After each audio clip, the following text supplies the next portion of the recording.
Welcome to the Successful Healers Hub podcast, where being weird is an asset. My name is Gustavo Castañer, My name is Jennifer Cruz. and today we're going to be talking about launching this podcast by touching the subject on coming out. We're going to come out. Our coming out story Right. About as healers. And it's a process that many people go through. If you're a psychic, medium, life coach, healer, at some point you have to tell other people, family members, friends, strangers, that what you do, because especially in America, one of the first questions people ask for some reason What do you do for a living? Yeah. Remember when we lived in Europe, that question wasn't so much a thing. But in America and other Western parts, it's just a conversation piece. It's inevitable. And there's stages to coming out, right? Being a healer is not on the list of possible careers. Right. When you take those aptitude tests in high school to determine what are you suited for, healer is not on the list. So at least for me, it took a long time for me to accept and understand that was my path. Yeah. Recognizing it, because no one told me, oh, look, you have all these abilities, you should be using that. So it is a bit awkward for sure. Yeah. And you don't have your dad telling, my friend of mine, he's a healer, he's doing great. You should sit down and talk to him to see if you're interested in that career path. Yeah, I think his mom still doesn't know exactly what is it that you do. She's like, people are asking me what you do. What do I tell them again? What is it again? And I came out when I was 24 as years a healer. old. As a healer. 24. You gotta specify. When I was 24 years old, I'm 40 now. So yeah, that's 16 years of my mom not knowing what I do. She'll probably never really know. Could you explain that? Some people simply don't have that antenna. But I think, going back to the stages. Mm-hmm. First, you experience the stage of just coming out as weird, right? Because there are moments where you have an awakening. Maybe you read a book, maybe you had an experience where all of a sudden, your worldview changed, and you're in that phase of you want to tell everyone. What was it for you? What was the thing that helped you to realize that you were a little different? That you didn't think the same as maybe your friends and your family members? What was that moment for you? Can you pinpoint that? I think the biggest moment was my first psychedelic experience. Oh. Yes, because I've always been spiritually oriented, but I was raised Catholic. And then when I had my first psychedelic experience, something changed within me, and I started reading books. I started reading The Doors of Perception by Aldous Huxley, Be Here Now by Ram Dass. And that got me into the world of yoga, meditation, and then I got into shamanism. And so by the time I was a senior in high school and I got into college, I was exploring this new realm. I read all the Carlos Castaneda books, and my perception of life completely changed. And that's where I started, trying to tell friends and family about different points of view, reality, consciousness. And that's when, people started looking at me like, are you okay? So that was kind of my first coming out moment. But, in a way, for me, I was weird since I was a little kid. I was a weird kid, man. My higher senses were a little too developed, and I could sense what people were thinking, feeling. I would see ghosts or whatever. Like I would see, and this would be confirmed because I remember one time my mom took us in this trip to different hotels. Like it was really cool. She made this. She came up with this idea of just going to one hotel and then booking the next, so we could go all around the island. We were from Puerto Rico, and we stayed at this hotel. And that night, we're all sleeping in the same room because it was like a weird room that had like bunk beds and then a big bed. Right. And it was my mom, my brother, my cousin, and me. And I was sleeping in the same bed with my cousin because it was the bunk beds, but the top bed was a little too shaky. And I was sleeping right next to the wall, and she was sleeping closer to the edge. And when I open my eyes, I see like this. What would you call it? Apparition. Ghost? Yeah, this I don't know. Yeah. Discarnate? Yeah. When I looked, I see this guy sitting at the edge of the bed, and he's just looking around like this. That's one of the most intense ones for me. Obviously, I started to freak out, which was part of the problem. Like I would be really scared. Sometimes I would be really excited about the abilities I had, like realizing that when I thought of something, it would happen. Like I would predict it. Mm-hmm. That was really cool, and I thought that was interesting. But seeing those things was not cool, not interesting, pretty scary. I was raised Catholic too, and I started freaking out. I woke everybody up. Mom! And my mom didn't know what to do. What do you do? Yeah. Exactly. What do you do when your kid tells you that? So the next day, she goes over to the administration and she tells them what happened. And then the administration tells them that their son committed suicide, like he jumped from that window. And the description of the guy that I had seen matched the guy. But I want to say this. For me, I did not want to be weird. Mm-hmm. I had a major resistance to being weird. And in high school, I hid all of this. I tried my best to like block all these abilities and stop connecting to them. One, because I was scared. I didn't know what to do with them. And two, because I was tired of being weird.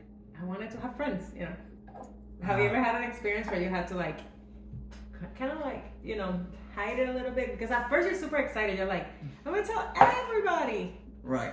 But then it's like, maybe I shouldn't do that.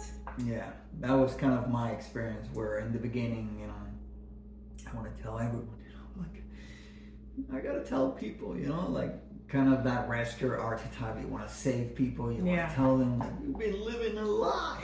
And then people look at you like, oh my God, this guy drank the Kool-Aid.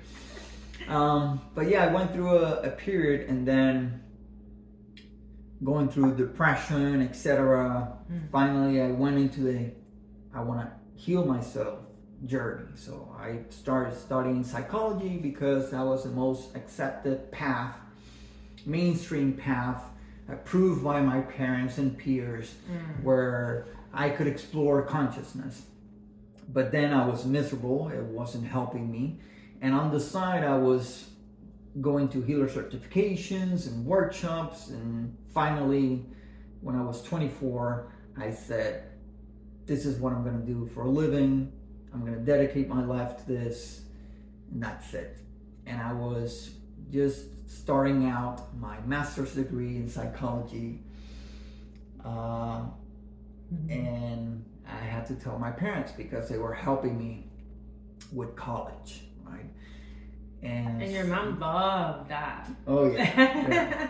Even when I changed to psychology was a big hit for her because, again, my mom, the typical worrier, and she would worry so much, especially about how would we do in life. I'm one of 4 brothers. And first brother lawyer, and the younger ones engineers.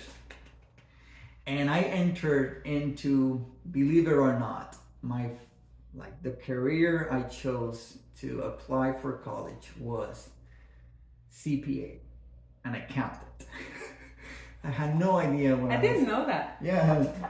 What I was getting into. I probably told you this. I don't think you did. All right, so yeah, I got into accounting.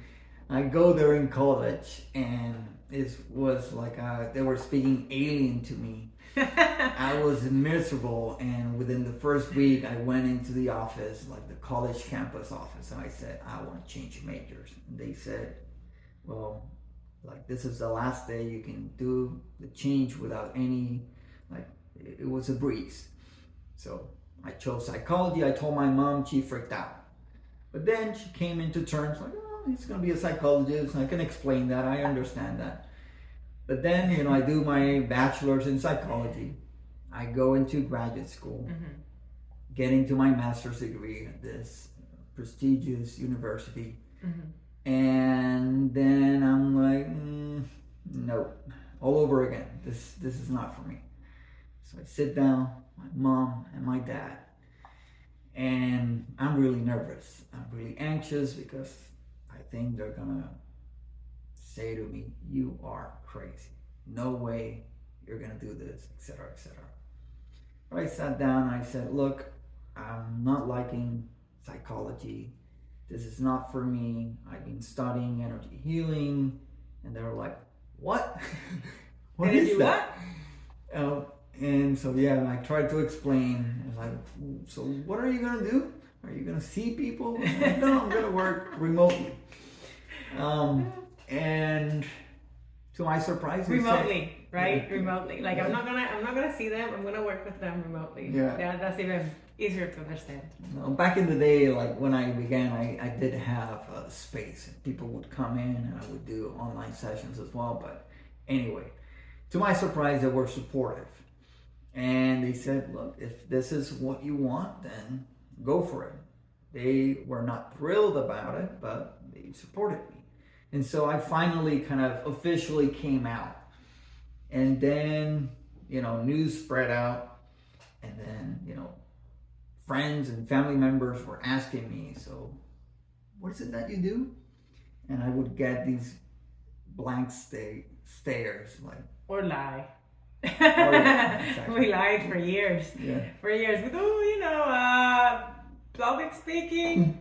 Something else, it was, you try to put it into a package so people can understand if you don't want to answer follow-up questions. Yeah. For me, at first I thought I wanted to be in movies. I actually lived in Hollywood and worked around 5 years in the movie industry. Yeah. And I realized that wasn't for me, being in a studio all day. Meanwhile, I was reading books like crazy. My biggest awakening, I was always really spiritually inclined since I was a little kid. I was very connected to energy. I was one of those weird, that's what made me weird. Like I would hug trees and I don't know. And then when I was 15, my mom gave me the book Conversations with God. Yeah. And that was a huge shift for me. But I still didn't see it as a career choice.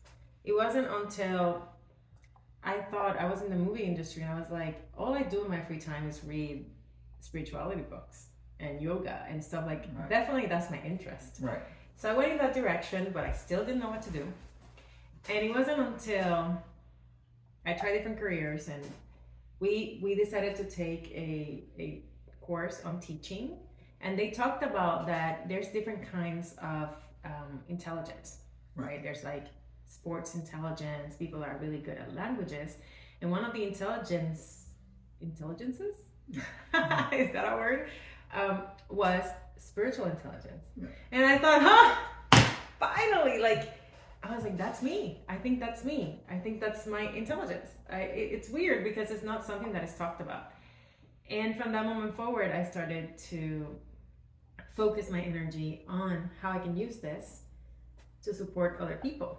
And as I started to do sessions, it started to be confirmed what I had suspicion of the whole time, that I could use my abilities to sort of help them figure out the root of the problem and heal it. But still, with my friends, I didn't really talk about that. Yeah. And it was funny because not that long ago, we did a reunion of our high school friends, and I decided this is the moment. I'm just gonna be myself. I don't want to feel like I'm lying.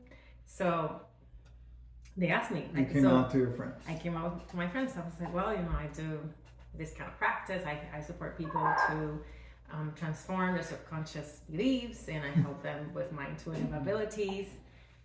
And some of them looked at me like, okay. And then one of them, of course, you always have this one person at the table. Let me tell you this. Let us know if this happens to you in the comments below. Well, do me. What do you see? What do you see? Read me. I'm like, dude, I'm in a restaurant. Like, we've been drinking. I'm not gonna read your field right now. Like, totally put you on the spot. Super awkward. Afterwards, I felt good and weird. You know, it always feels good and weird when you are honest. It's a skill that I have developed over the years. Like, for example, in the beginning, I would just try to tell anyone. Like, I remember I was at a wedding, at my brother's wedding, and a friend of his from college, which I knew, asked me. So I said, yeah, I just, everyone has a higher self. I would have tried to explain what the higher self is, and I connect to the higher self, and I remove blockages, and I would get this stare like, okay. So, yeah, and then, and yeah, I don't need to see the person. I can do it remotely, and they were like, okay. So I would, get... And then they never call you again. I would get that awkward reaction.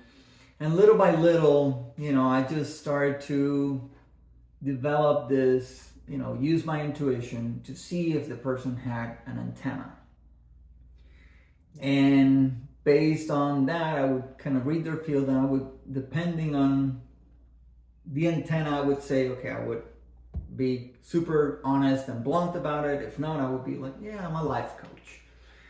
And then I had another business. A life coach. That's a good one. Yeah. Close enough. Yeah, exactly. So now I have another business where I'm the co-founder of a graphic designer software that is for geometry, sacred geometry.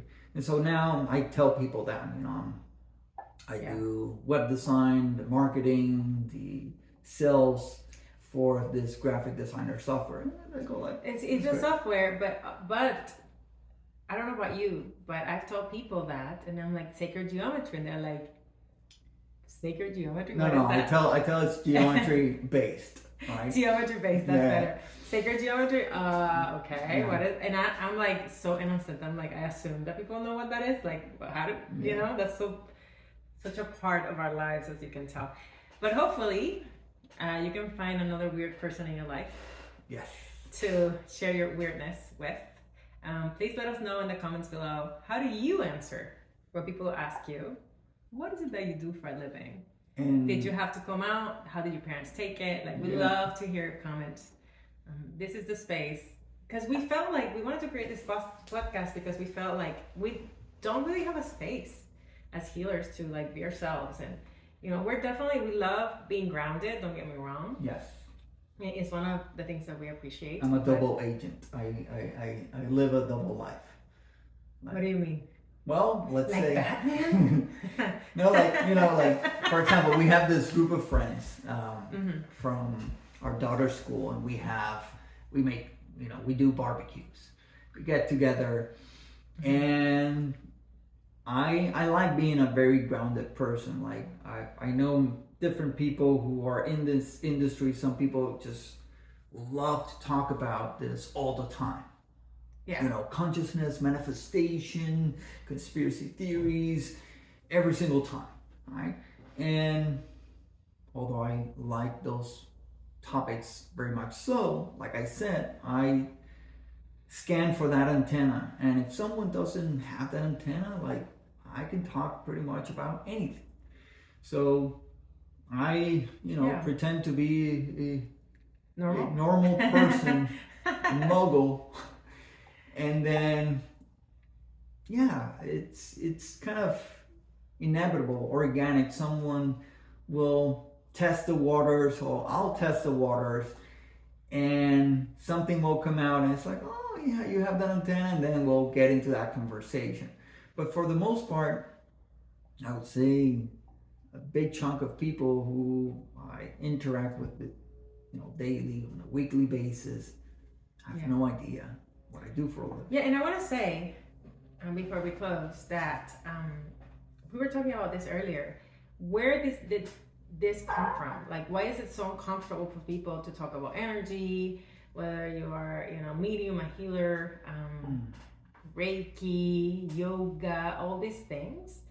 In the past, people had healers in the villages. Yep. It was Shamans. always the shaman, Yep. the healer. That's how people got better. And the entire village would support the healer, right? That's who you went to when you had a problem.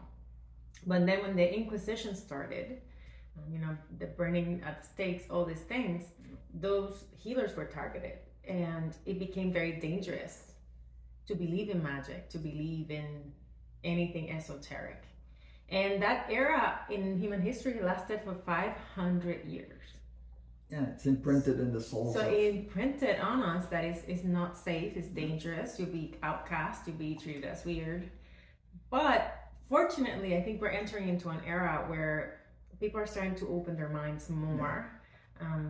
Little by little, it's more accepted, especially because people are seeing incredible results. I mean, that is powerful that you don't want, it's so different when you have an ailment and you only do regular medicine. But if you also work in the energetic aspect of it, the results that people get are amazing. And I'm grateful for that, right? And that's what we want to do. We want to create a community so we can open people's minds even more, and show what this amazing, all these amazing modalities can do. Yeah, and a space for people like you and us, healers, psychics, mediums, people who do alternative thinking, healing, where we can also discuss the challenges that we face that are unique to us. Yep. Because even when you have a practice, right?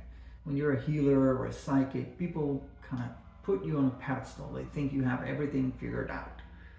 But that's not the case, right? You're still figuring things out, and you might be a couple of steps ahead of them, but it doesn't mean that, your life is perfect. And we have challenges, and there's many aspects to it. Being a healer and being in a relationship, being a healer, being a father, being a healer, dealing with society, being a healer, having a business. And how do you navigate that? And just to touch on a little bit of what you said of where this comes from, even, on a deeper level as well, it's all this, the history of humanity where we've been kept. I don't want to go like we're not victims, right? But it's kind of being engineered to be kept in a frequency fence. Like people they live their entire lives just from their ego consciousness. They don't get to tune into the higher self. So there's like this rampant fear of the unknown. And I think that's why a lot of people get awkward and uncomfortable, because you're talking about things that are unknown to them, that shatter their view of reality. And so it gets uncomfortable. Not many people are willing to explore the unknown. Yeah. And so for that, kudos to you, because you are one of those people where you said it takes there's courage. more. It takes courage. Yeah, absolutely. It takes courage to do that for sure. Yeah. I was talking to our daughter yesterday morning. I was like, isn't life magical?